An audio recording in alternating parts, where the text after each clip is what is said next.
पुराणाय नमः। श्री अग्नि पुराण 28वां अध्याय आचार्य के अभिषेक का विधान। नारद जी कहते हैं, महर्षियों, अब मैं आचार्य के अभिषेक का वर्णन करूंगा, जिससे पुत्र अथवा पुत्रोपम श्रद्धालु शिष्य संपादित कर सकता है। इस अभिषेक से साधक सिद्धि का भागी होता है और रोगी रोग से मुक्त हो जाता है। राजा को राज्य और स्त्री को पुत्र की प्राप्ति होती है। इससे अंतःकरण के मल का नाश होता है। मिट्टी के बहुत से घड़ों में उत्तम रत्न रखकर एक स्थान पर स्थापित करें। पहले एक घड़ा बीच में रखें, फिर उसके चारों ओर घट स्थापित करें। इस तरह 1 सहस्र या 100 आवृत्ति में उन सबकी स्थापना करें। फिर मंडप के भीतर कमलाकार मंडल में पूर्व और ईशान कोण के मध्य भाग में पीठ या सिंहासन पर भगवान विष्णु को स्थापित करके पुत्र एवं साधक आदि का सकलीकरण करे। तदंतर शिष्य या पुत्र भगवत पूजन पूर्वक गुरु की अर्चना करके उन कलशों के जल से उसका अभिषेक करे।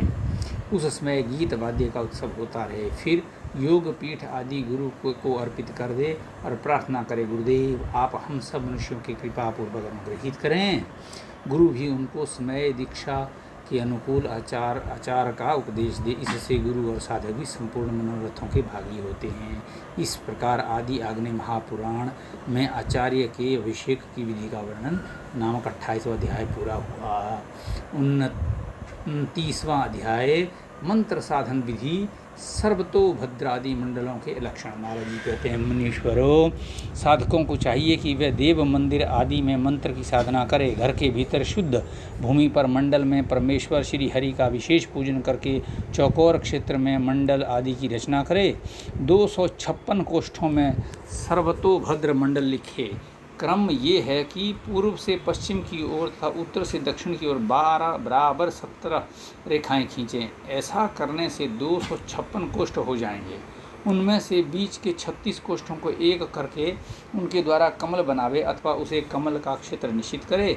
इस कमल क्षेत्र के बाहर चारों ओर की एक एक पंक्ति को मिटाकर उसके द्वारा पीठ की कल्पना करे, उसका अथवा उसे पीठ समझे। फिर पीठ से भी 12 की 2-2 पंक्तियाँ का मार्जन करके उनके द्वारा वीथी की कल्पना करे। फिर चारों दिशाओं में द्वार निर्माण करे। पूर्वोक्त पद्म क्षेत्र में सब और बाहर के 12वें भाग को छोड़ दे और सर्व मध्य स्थान पर सूत्र रखकर पद्म निर्माण के लिए विभाग पूर्वक समान अंतर रखते हुए सूत घुमाकर 3 वृत्त बनावे। इस तरह इस चौकोर क्षेत्र को वर्तुल यानी गोल बना दे।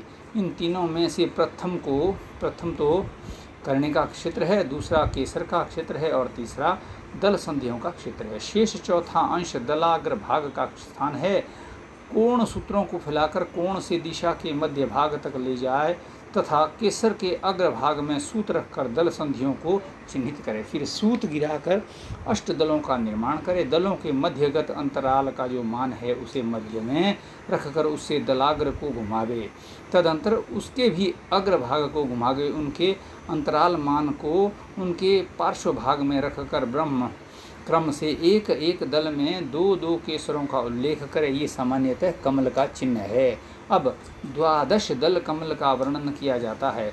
कर्णिका धर्मान से पूर्व दिशा की ओर सूत रखकर क्रमशः सब ओर घुमावे। उसके पार्श्व भाग में ब्राह्मण योग से 6 कुंडलियां होंगी और 12 मत्स्य चिन्ह बनेंगे। उनके द्वारा 12 दल कमल संपन्न होगा। 5 दल आदि की सिद्धि के लिए भी इसी प्रकार मत्स्य चिन्हों से कमल बनाकर आकाश रेखा से बाहर जो पीठ भाग है वहाँ के कोष्ठों को मिटा दे। पीठ भाग के चारों कोणों में 3-3 कोष्ठों को उस पीठ के पायों के रूप में कल्पित करे। अवशिष्ट जो चारों दिशाओं में 2-2 जोड़े तथा 4-4 कोष्ठक उन सबको मिटा दे। वे पीठ के पाटे हैं।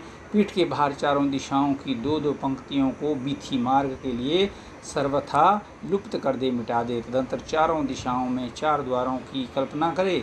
वीथी के बाहर जो 2 पंक्तियाँ शेष हैं उनमें से भीतर वाली पंक्ति के मध्यवर्ती 2-2 कोष्ठ और बाहर वाली पंक्ति के मध्यवर्ती 4-4 कोष्ठों को एक करके द्वार बनाने चाहिए।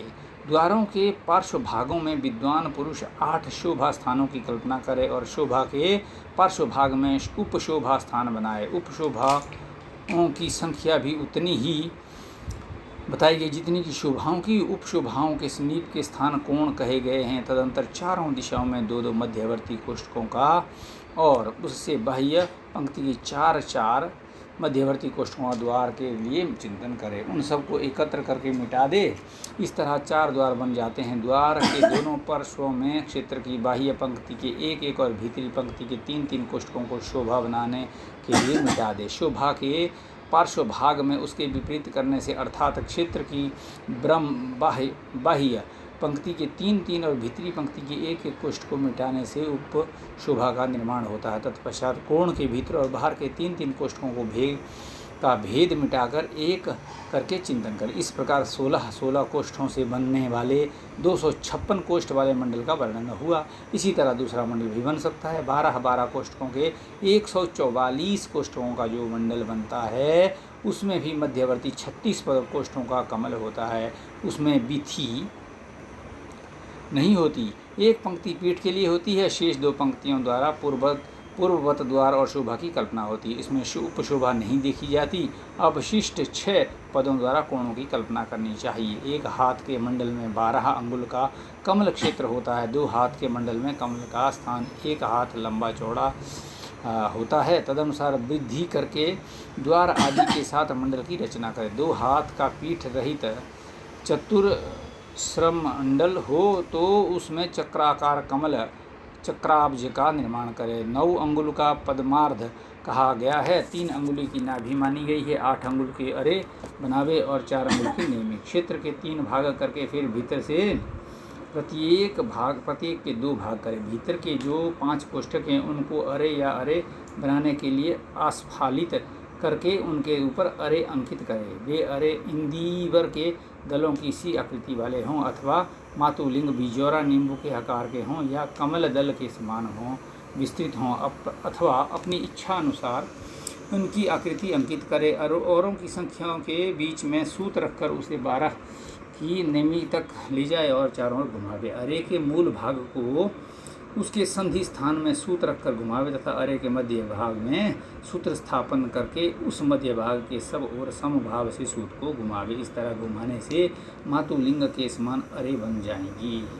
14 पदों के क्षेत्र को 7 भागों में बांटकर पुनः 2-2 भागों में बांटे अथवा पूर्व से पश्चिम तथा उत्तर से दक्षिण की ओर 15-15 समान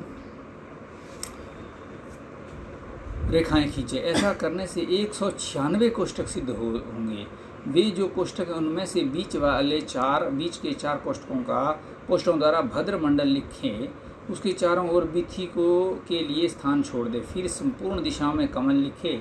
उन कमलों के चारों ओर बिथी के लिए एक एक कोष्ठक मार्जन कर दे। तत्पश्चात मध्य के 2-2 कोष्ठ ग्रीवा भाग के लिए विलुप्त कर दे। फिर बाहर के जो 4 कोष्ठ हैं उनमें से 3-3 को सब और मिटा दे। 12 का एक एक कोष्ठ ग्रीवा के पार्श्व भाग में शेष रहने दें। उसे द्वार शोभा की संज्ञा दी गई है। बाह्य कोणों में 7 को छोड़कर भीतर के 3-3 कोष्ठों का मार्जन कर दे। इसे नवनाल या नवनाभ मंडल कहते हैं। उसकी 9 नाभियों में नवव्यूह स्वरूप की देवी का पूजन करे। 25 व्यूहों का जो मंडल है वह विश्वव्यापी है अथवा संपूर्ण रूपों में व्याप्त है। 32 हाथ अथवा कोष्ठ वाले क्षेत्र को 32 से ही बराबर विभक्त कर दे, अर्थात उस ऊपर से नीचे को 33 रेखाएं खींचकर उन पर 33 आड़े रेखाएं खींचे। इससे 1024 कोष्ठक बनेंगे। उनमें से बीच के 16 कोष्ठकों द्वारा भद्र मंडल की रचना करे। फिर चारों ओर की एक एक पंक्ति छोड़ दे। तत्पश्चात 8 दिशाओं में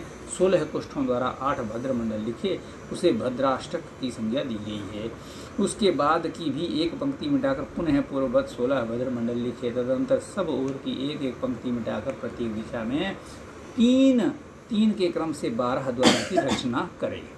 12 के 6 कोष्ठ मिटाकर बीच में पार्श्व भागों के 4 मिटा दे। फिर भीतर के 4 और बाहर के 2 कोष्ठ शोभा के लिए मिटावे। उसके बाद उपद्वार की सिद्धि के लिए भीतर के 3 और बाहर के 5 कोष्ठों का मार्जन करे। तत्पश्चात पूर्ववत शोभा की कल्पना करे। कोणों में 12 के 7 और भीतर के 3 कोष्ठ मिटा दे। इस प्रकार जो 25 मूर्ति का व्यूह मंडल तैयार करता होता है, उसके भीतर की कमल कर्णिका में पर ब्रह्म परमात्मा का यजन करे। फिर पूर्वादि दिशाओं के कमलों में क्रमशः वासुदेव आदि का पूजन करे। तत्पश्चात पूर्ववर्ती कमल पर भगवान वराह का पूजन करके क्रमशः संपूर्ण अर्थात 25 व्यूहों की पूजा करे। ये क्रम तब तक चलता रहे जब तक 26वें तत्व परमात्मा का पूजन न संपन्न हो जाए। इस विषय में प्रचेता का मत ये है कि एक ही मंडल में इन संपूर्ण कथित व्यूहों का क्रम से पूजन यज्ञ संपन्न होना चाहिए, परंतु सत्य का कथन है कि मूर्ति भेद से भगवान के व्यक्तित्व में भेद हो जाता है, अतः सबका पृथक पृथक पूजन करना उचित है। 42 कोष्ठ के मंडल को आड़ी रेखा द्वारा क्रमशः विभक्त करे। पहले एक के 7 भाग करे, फिर प्रत्येक 3 भाग और उसके भी 2 भाग करे। इस प्रकार 1764 कोष्ठक बनेंगे। बीच के 16 कोष्ठकों से कमल बनावे, पार्श्व भाग में बीथी की रचना करे, फिर 8 भद्र और बीथी बनावे, तदनंतर 16 दल के कमल और बीथी का निर्माण करे। तत्पश्चात क्रम से 24 दल के कमल बीथी, 32 दल के कमल बीथी, 40 दल के कमल और बीथी बनावे। तदनंतर शेष 3 पंक्तियों से द्वार शोभा और शोभाएं बनेगी। संपूर्ण दिशाओं के मध्य भाग में द्वार सिद्धि के लिए 2, 4 और 6 कोष्ठकों को मिटावे। उसके बाह्य भाग में शोभा तथा उपद्वार की सिद्धि के लिए 5, 3 और 1 कोष्ठ मिटावे। द्वारों के पार्श्व भाग में भीतर की ओर क्रमशः 6 तथा 4 कोष्ठ मिटावें और बीच के 2 कोष्ठ लुप्त कर। इस तरह 6 उपशोभाएं बन जाएंगी। एक दिशा में 4 शोभाएं और 3 द्वार होंगे। कोणों में प्रत्येक पंक्ति 5 कोष्ठ छोड़ दे वे कोण होंगे। इस तरह रचना करने पर सुंदर अभीष्ट मंडल का निर्माण होता है। इस प्रकार आदि अग्नि महापुराण में सर्वतोभद्र आदि मंडल के लक्षण का वर्णन नामक 29वां अध्याय पूरा हुआ। ओम अग्नि पुराणाय नमः।